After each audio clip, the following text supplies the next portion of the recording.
And ngayon po, ay i-perform po namin para sa inyo. Kung sino po siya, at ano po, sino po yung ating iboboto. Ang Kong Dante Marcoleta. So please, music po.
Magkakaroon na rin naman ng aking mga kasama. Ikaw ba? Ate, kaboses mo yung kumanta. Na original? Oo, kaboses mo yung original. Saan tayo?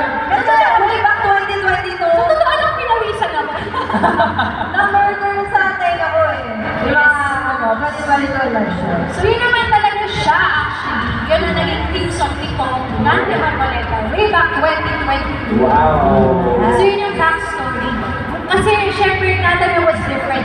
Ngayon, mas lalong pinag-think kung ano po yung kayang gawin ni Kong Dante para sa bayan. Ito na yun yung panahon. Kaya, we decided na maawit din yun dito ngayon. Correct. At lalong mas dumami ang mga sumusuporta kay ating Senator Rodante Marcoleta. Totoo yan. At alam nyo, Bea, bilib na bilib ako sa mga kasama na dito sa arena. Dati dito sa arena. Kasi nga, grabe yung taas ng energy nila.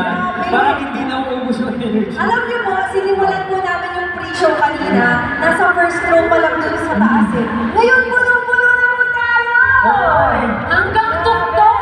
At sabi nga kanina ni Lea, di ba? Hanggang labas, may dumarating pa. It just goes to show na marami ang naniniwala at sumusuporta kay Senator Dante. Ang sarap pakinggan. Yes! Let's claim it! Diba? Yes.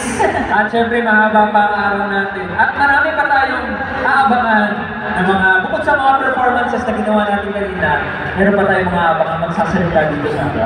Yes. Hinihintay pa tayo, syempre. Siyempre, ang bilang ang hinihintay na